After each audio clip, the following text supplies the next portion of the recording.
यता नभग नाम गरेका एकजना यिनी श्राद्धदेवका पुत्र थिए। यिनका पुत्र नाभाग भए, नाभागका पुत्र अम्बरीश भए। यी अम्बरीशी राजा भगवानका अत्यन्तै भक्त। यी हर समयमा ईश्वरको सेवा भन्दा अरू केही देख्दैन थिए। जे गरे प्रजाहरूको सेवा गरी, जनसेवा नै उनी जनार्दन सेवा देख्थे। प्रातःकाल उठ्यो, स्नान गर्यो, ध्यान गर्यो, त्यस पछाडि नजिकै भगवानको मन्दिर थियो, मन्दिरमा जान्थे, भगवानको पूजन यजन गर्थे भक्तिभावका साथमा।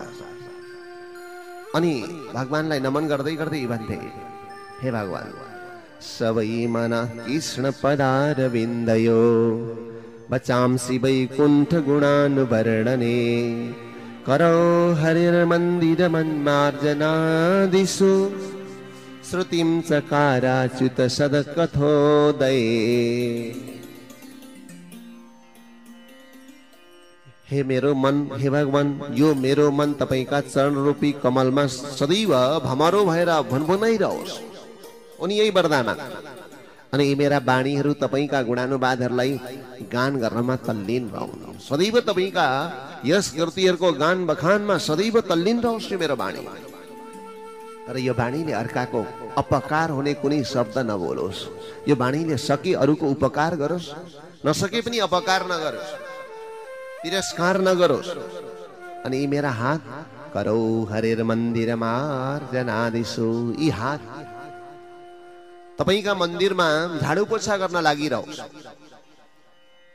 र सजन, अनि यी मेरा कान तपाईका कथा सुन्नमा सदैव लागिरहोस्। हित र कल्याणमय वाणीहरू श्रवण गर्नमा यी कानहरू लागिरहन्। अनि यो मेरो नाक तपाईका चरणमा अर्पण गरिएको तुलसी दलको सुगन्ध स्वीकार गर्नका लागि सदैव मेरो नाक लालायित रहिरहोस्। यी मेरा चरणहरू अर्काको हितका लागि अगाडि बढाउन्, अनि तीर्थव्रतका लागि अगाडि बढाउन्, भगवानका कथा श्रवण गर्नका लागि अगाडि बढाउन्, अन्याय अत्याचारका लागि, कसैको अहितका लागि, कसैको हत्या हिंसाका लागि यी चरण कहिले अगाडि नबढाउन्। यस्तो परिवेश कहिल्यै प्राप्त नहोस्। र मेरो शिरले तपाईका अर्चा विग्रह मन्दिर हुँदो शिर झुक्न, अनि सज्जनमाथि शिर झुक्न, अनि सद्ग्रन्थहरूमाथि यो शिर झुकाउन पाइरहँ। सदैव यस्तै वरदान माग्दै माग्दै यी सुन्दर भगवानका भक्त थिए। जहिले हरिभजन, भगवानको भजन, भगवानको कीर्तन, भगवानको सेवा, भगवानको पूजन, अनि सारा प्रजाहरूमा परोपकारात्मक भावनाद्वारा स्वार्थलाई छोडेर भगवानको सेवाको भावले सम्पूर्ण प्राणीहरूलाई सेवा गर्थे। यस्ता राजा थिए। आरिराधैषु कृष्णं मैष्यातुल्यशीलया युक्तः संवत्सरं वीरो दधार द्वादशी व्रतम। भगवानले आफ्नो सुन्दर भक्त मानेर यी अम्बरीश राजालाई सुदर्शन चक्र पठाउनु भएको थियो। राजालाई कुनै सङ्कट आयो भने सुदर्शन चक्रले संरक्षण गर्नका लागि भगवानले संरक्षणका लागि पठाउनु भएको थियो। एकपल्ट राजाले विचार गरे, एक वर्षसम्म भगवान श्री कृष्णको पूजन यजन गर्नु पर्यो, आराधना गर्नु पर्यो। कृष्णम आराधयिषु कृष्णम, भगवानको आराधना, कृष्णको आराधना गर्ने विचार राखेर यिनले एक वर्षसम्म एउटा एकादशीको व्रत प्रारम्भ गरे। व्रत त सधैँ गर्थे, तर व्रत पनि विशेष तरिकाको गर्थे। यहाँ शुकदेवजी महामुनि भन्नुहुन्छ, उनले मात्रै होइन, मैष्या तुल्यशीलया, तुल्यशील भनेको समानशील भएकी यिनकी पत्नी, राजा जस्तै उस्तै उनकी पत्नी। नभए त व्यवहारमा पति पत्नीको स्वभाव सबैको ठिक ठिक मिलेको हुँदैन। यिनीहरू दुवैजनाको स्वभाव उस्तै, भगवानको सेवा गर्ने स्वभाव। दुवैजना मिलेर अब एक वर्षको लागि प्रारम्भ गरे। त्यो एकादशी यही हरिबोधिनी एकादशीबाट प्रारम्भ भएको थियो। आजको दिन सजन एकादशीमा निराहार बस्ने, अघिल्लो दिन बेलुकी केही नखाने, अघिल्लो दिनदेखि सात्विक तरिकाले रहने, र आज धुमधामसँगले भगवान श्रीकृष्णको पूजन यजन गर्ने, तुलसीको उपासना गर्ने, अनि भोलिपल्ट ब्राह्मणलाई, अन्तिम दुखी व्यक्तिहरूलाई बोलाएर भोजन गराएर अनि त्यसपछि आफू भोजन लिने, यो व्रतको नियम थियो। एक वर्षसम्म, एक वर्षका जम्मा 24वटा एकादशीहरू यसरी व्यतीत गरे। फेरि अर्को हरिबोधिनी एकादशी आयो, भोलिपल्ट द्वादशी भयो। द्वादशीका दिन राजाले विचार गरे अब उद्यापन गर्नु पर्यो। राजा घर गृहस्थी व्यक्ति, सदैव यो सम्भव नहोला, राजकाज चलाउनु पर्ने। राजाले उद्यापन गर्ने विशाल आयोजना गरे। धुमधामसँगले भावपूर्ण तरिकाले जमुनाजीका तटमा गएर ब्राह्मण देवताहरूले मन्त्र पाठ गरेर उद्यापनको विधि विधान सम्पन्न गर्न लाग्दै थिए। धुमधामसँगले भोलिको दिन उद्यापन कहाँ सकिन लाग्दै थियो, त्यतिखेर दुर्वासा ऋषि अगाडि टुप्लुक्क आइपुगे। अत्यन्तै क्रोधी ऋषि आएको देख्ने साथ यज्ञमा कोही व्यक्ति निमन्त्रणा गरेको आयो त्यो पनि राम्रो, तर नचिनेको कहीँ घुम्दै डुल्दै आयो भने त्यसलाई अझै बेसी सम्मान गर्नुपर्छ। वास्तवमा अतिथि हुन्, तर अरू आएका अभ्यागत हुन्, अभ्यागतलाई स्वागत गर्नुपर्छ। अनि अतिथिलाई सम्मान गर्नुपर्छ। स्वागत र सम्मानमा फरक छ। अभ्यागतलाई अपमान होइन यसको मतलब, कहीँ कहीँ अर्थ विपरीत लाग्छ। आफ्नी आमालाई ढोग्नु भनेको पल्ला गरेकी आमाको अपमान गर्नु होइन। सम्मान भनेको अरूको अपमान होइन, तर अतिथि तिथिमिति नटोकी घुम्दै डुल्दै अचानक आए, यज्ञ पनि हुँदैछ, ती वास्तवमा अतिथि हुन्। तिनको सेवा यजमानले अत्यन्तै सुन्दर तरिकाले गर्नुपर्छ। विचार गरे त्यसमा अतिथिमा पनि दुर्वासा ऋषि अत्यन्तै हर्षित भए। राजाले हात जोडे, शरणमा परे। महाराज, आज ठुलो दया भयो भगवानको, तपाईको आगमन हुनाले गर्दा मेरो उद्यापन पनि सफल भएको महसुस गरे। प्रसन्न भई हात जोडे, केही प्रसादी स्वीकार गरौँ। दुर्वासा ऋषिले भन्नुभयो, हेर यो तीर्थको छेउमा आइहाले, जमुनाजीको तटमा जमुनामा गएर स्नान गर्छु, त्यस पछाडि आएर प्रसादी ग्रहण गरौँला।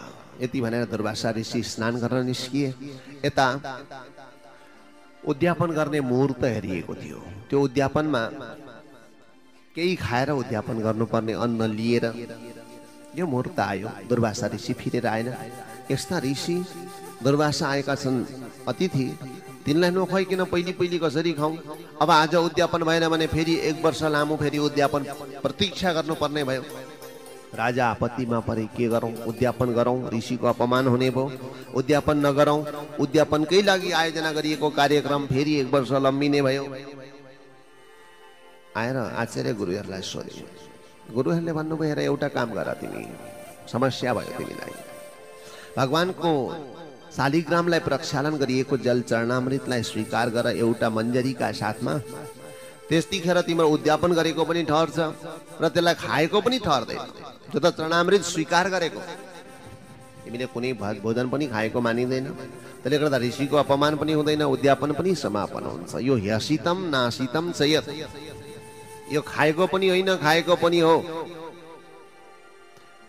राजाले यही काम गरे। चरणामृत लिए, अकाल मृत्युहरण मन्त्र पढ्दै स्वीकार गरे। केही बेर पछाडि दुर्वासा ऋषि स्नान गरेर आए। राजाले हात जोडेर भने, म त पर्खिरहेको छु, हजुरलाई केही खाउँ।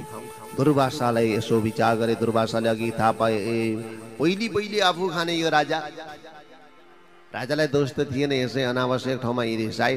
पहिले आफू खाने, त्यस पछाडि म ऋषिलाई खानाका लागि अनुरोध गर्ने। म खाना नपाएर आएको हुँ राजन, म तिम्रोमा खाना नपाएर आएको होइन। तिमीले आफै प्रसादीका लागि निमन्त्रणा गर्यौ, त्यही भएर आएको। तिमी मेरो अपमान गर्ने? दुर्वासा रिसाए, तिमीले एउटा ऋषिको शक्तिलाई बुझेका रहेनस्। म तिमीलाई मेरो शक्ति देखाइदिन्छु। एउटा जट्टा उखेले हुम फट पृथ्वीमा पछारे, पछार्ने साथ गडगडाहट शब्दका साथ एउटी कृत्य प्रकट भई। डर लाग्दी कृत्य, कपाल फैलिएकी, लामा दारा भएकी, आँखाबाट अग्निका ज्वारा भाटा निस्किँदै गरेकी भयंकर डर लाग्दी एउटी कृत्य प्रकट भई।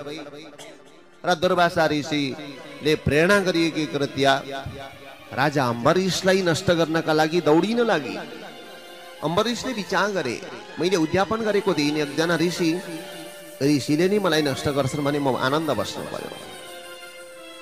प्रभा बेगर अम्बरीश बसिरहे भगवानको ध्यान गर्दै गर्दै। यता भगवानलाई यो सह्य भएन, ऋषिको कोप।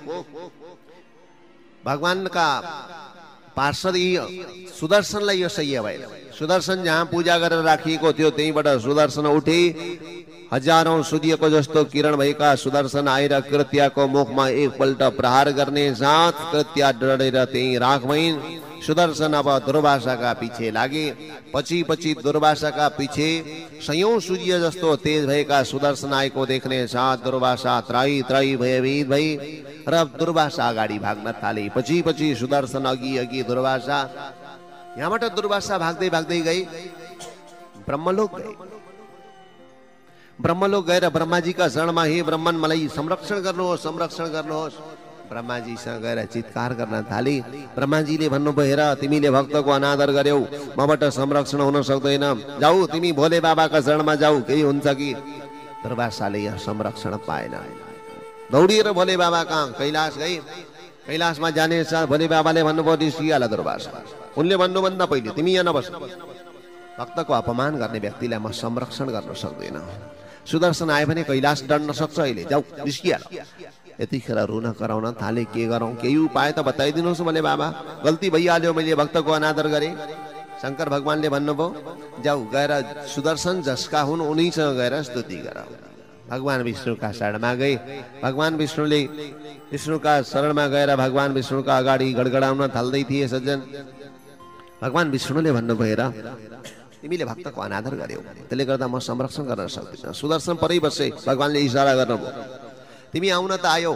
भगवान विष्णु यतिखेर के भन्नुहुन्छ, अहम भक्त पराधीनो यस्वतन्त्र इव द्विज साधुवीरग्रस्त हृदयो भक्तर भक्त जन प्रिय।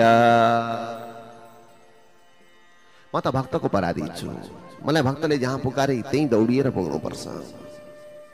त्यसले गर्दा म त भक्तहरू भक्तजन प्रिय, भक्तहरूद्वारा मेरा भक्तजन जति प्रिय संसारमा अरू कोही पनि हुँदैन। तिम्रो संरक्षण मबाट हुन सक्दैन राजा ऋषि, तिमीले गल्ती गरिसकेका छौ।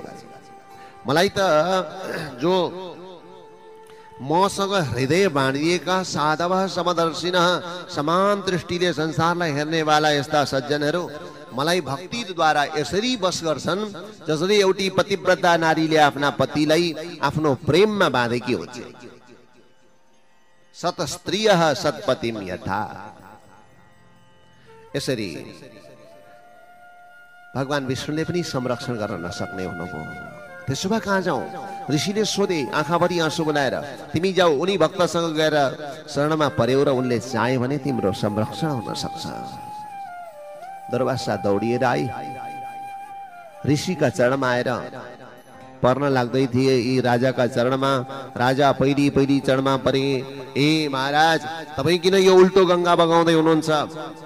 दक्षिणतिर बग्ने गंगा उत्तर बग्न थाले। तपाईँका चरणमा म पर्नु पर्ने, तपाईँ मेरो चरणमा।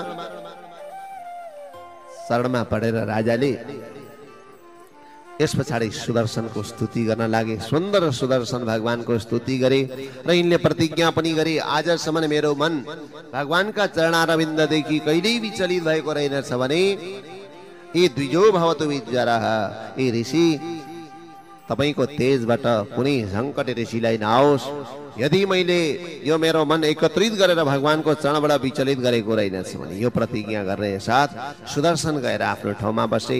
त्यसले गर्दा सज्जन, कोही सद्भक्त भगवानका सच्चा भक्तलाई अनादर गर्यो भने त्यसलाई ब्रह्मा विष्णु महेश शिव कुनै देवताले पनि संरक्षण गर्न सक्दैनन्।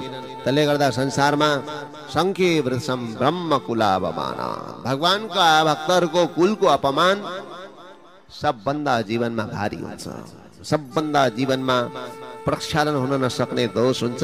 त्यसले गर्दा भगवानका भक्तको कहिले उपहास गर्नु हुँदैन। यो सुन्दर भावलाई दुर्वासाले धरि थाहा पाए। दुर्वासाले यस पछाडि माफी मागेर राजाले भने, ऋषिश्वर अहिलेसम्म म भोकै छु, प्रसादी लिनुहोस्। दुर्वासा आए, प्रसाद स्वीकार गरे। दुर्वासाले भक्तको महिमालाई थाहा पाएर यहाँबाट यी ब्रह्मलोकतिर प्रस्थान गरे। त्यसले गर्दा भगवानको भक्तको अपमान कहिले गर्नु हुँदैन। यो सुन्दर भावलाई प्रस्तुत गरेर सुनाउनु भयो। अब सज्जन, यही वंशमा भिकुक्षी निमि दण्डक नाम गरेका राजाहरू भए। मैले छोटकरीमा यी कथाहरू भने राजाका यो नमस्कन्दमा वंशका वीर वीर चरित्रहरूको धेरै व्याख्या गरिएको छ। युवनाश्व नाम गरेका अर्का राजा भई।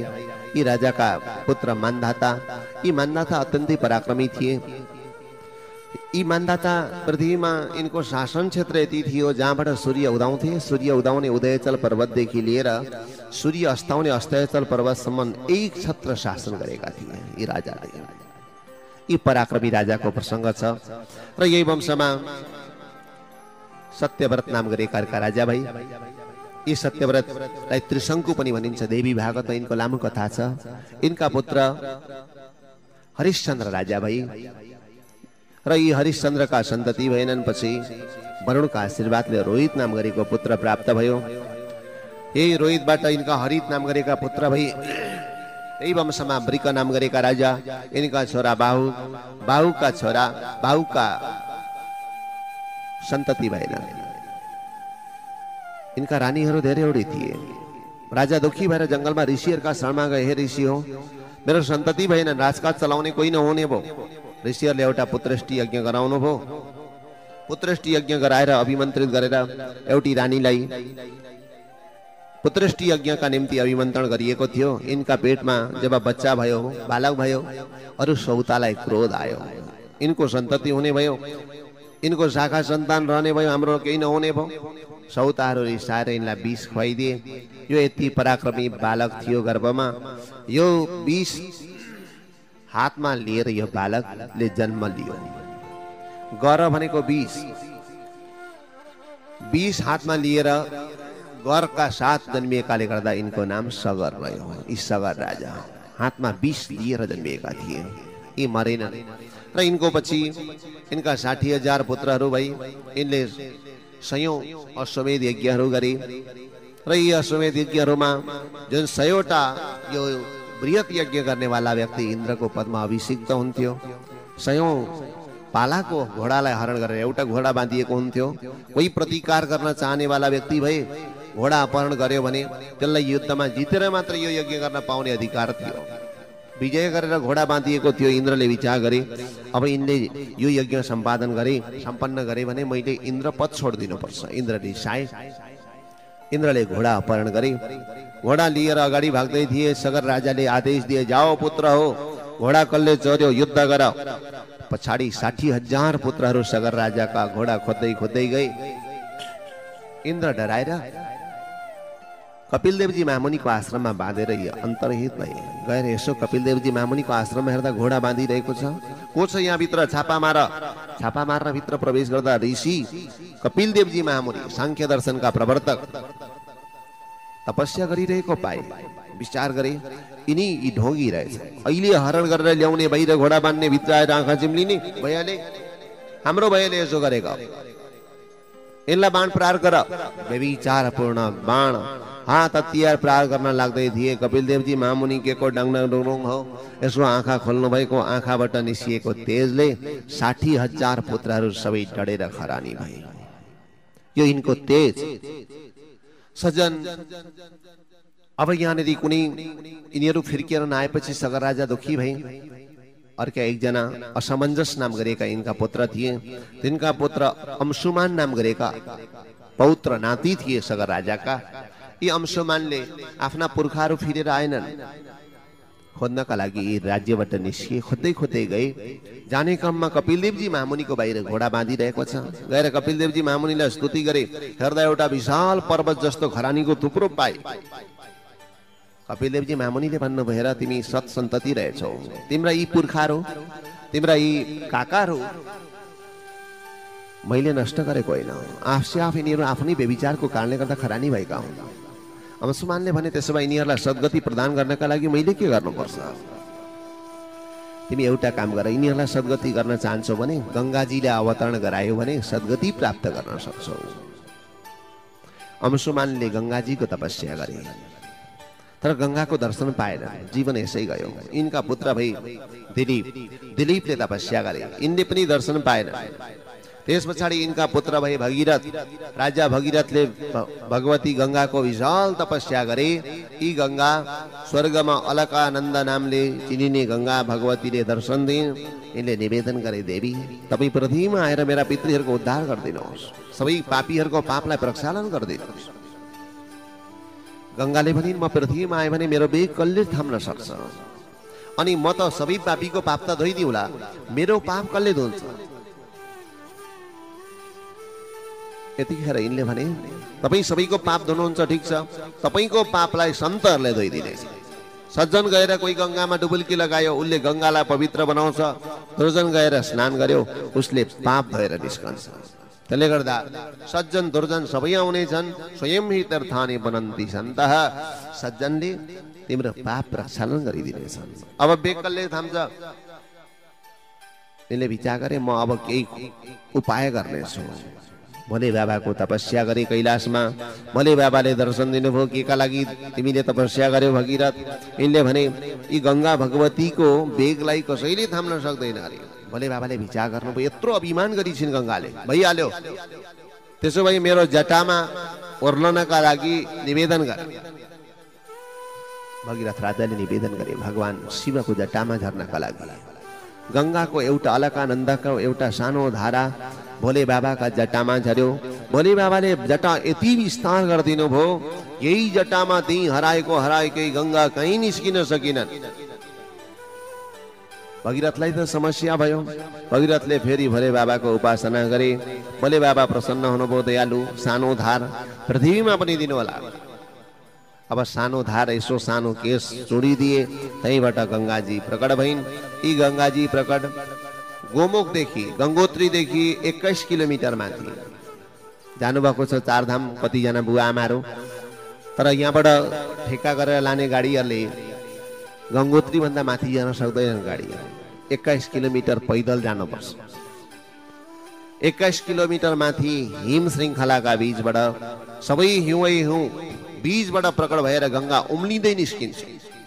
विशाल प्रवाह, सानो होइन, विशाल प्रवाह। अरू नदीहरू सानो प्रवाह अलिकति आउँदा बढ्दै आउँछ, तर यी त्यही निस्किँदै विशाल भाग निस्किन्छन्। कुइरी मण्डल धुवाँ निस्किरहेको छ, पतपत भइरहेको छ।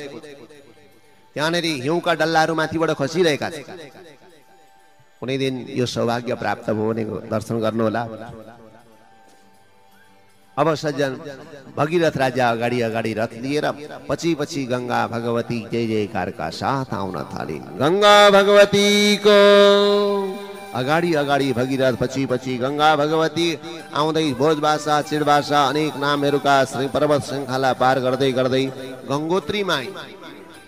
गंगा आएर अलि सजिलो ठाउँमा उत्रिएको ठाउँलाई गंगोत्री भनियो। गंगा उत्रिन्, त्यही भएर यिनको नाम गंगोत्री। यहाँबाट अगाडि बढ्दै केही तल आएको थियो, त्यहाँनेरि जन्नु नाम गरेका ऋषि तपस्या गरेर बस्थे।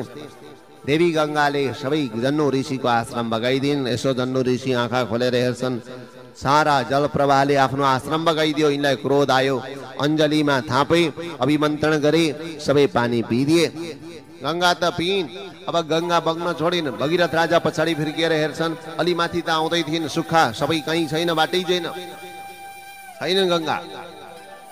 गएर हेर्दा ऋषिको आश्रममा आएर हराउँदै रहेछन्। यो देख्ने साथ ऋषिको फेरि स्तुति गरे। यी जन्नु ऋषिले आफ्नो घोडामा एकपल्ट फड्कारका साथ प्याट्ट कुटेका थिए, त्यहीबाट सानो स्रोत निस्कियो।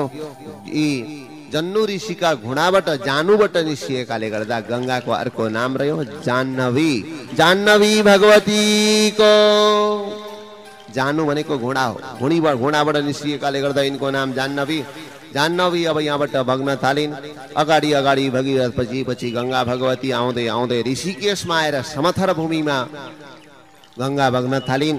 ऋषिकेशदेखि बग्दै हरियाणाका प्रान्तहरू पवित्र गर्दै काशी विश्वनाथलाई परिक्रमा लगाएर यी देवी गंगा सागर गइन्, जहाँ कपिलदेवजी महामुनिको आश्रम थियो। सबै कपिलदेवजी महामुनिका पुर्खाहरूको भस्मलाई स्पर्श गरेर, मृत्यु भएको ठाउँमा स्पर्श गरेर सबै सगर राजाका पुत्रहरू गंगाको स्पर्श हुने साथ भगवत गतिलाई प्राप्त गरे। त्यसले गर्दा यहाँ सुखदेवजी महामुनि भन्नुहुन्छ, राजन, यी गंगा भगवती भस्मीभूताङ्ग सङ्गेन स्वर्याता सगरात्मजाः। शरीर भस्म भइसकेका सगरका पुत्रहरूले गंगाको जलको स्पर्श गरेर भगवत गतिलाई प्राप्त गरे भने कसैले सद्भावपूर्वक गंगा भगवतीमा स्नान गर्यो, गंगा जललाई स्वीकार गर्यो, आत्मसात गर्यो भने त्यो व्यक्तिले भगवत गति अवश्य प्राप्त गर्छ, सबै पापहरू विनाश हुन्छन् र सज्जन आज पनि गंगाको पवित्रता स्वच्छता अहिले पनि विद्यमान छँदैछ र बनारसमा आकाशमा उड्दै गरेका पक्षीहरू लु चल्न थालेपछि, अत्यन्तै गर्मीको समयमा तातो हावा चल्न थालेपछि पृथ्वीमा मूर्छित भएर लड्छन्। तर गंगामा गएर एकछिन डुबुल्की लगाएर बस्यो भने गंगाको शीतता चिसोपन अहिले पनि हटेको छैन, एकछिनमा थरथरी जाडो हुन थाल्छ, बाहिर निस्क्यो भुइँ टेकिसक्नु छैन। त्यसले गर्दा यो गंगाजीको पवित्रता अहिले पनि विद्यमान छँदैछ। गंगा भगवतीको सेवा जीवनको सफलतासँग जोडिएको छ। सज्जन, यो पनि कलियुगको 5000 वर्ष कटेपछि यी लोप भएर जाने छिन् भन्ने प्रसङ्गहरू पुराणमा आएका छन्। अब तीर्थहरूमा, व्रतहरूमा, प्राकृतिक स्रोतहरूमा कति प्रहार भइरहेको छ, यो पनि सम्भव छ। साम्ब सदा शिवदेवको। सजन, यी भगीरथको 3 पुस्ताको प्रयास भएकाले गर्दा कुनै कार्यलाई धेरै बल लाउनु पर्यो भने अहिले पनि भगीरथ प्रयास भन्ने प्रचलन छँदैछ। कुनै सकारात्मक कार्यलाई सम्पादन गर्नु छ भने एकजना व्यक्तिले नभएर पुस्तौं पुस्तासम्म सङ्घर्ष गर्नुपर्छ भन्ने सन्देश समेत यसले दिन्छ।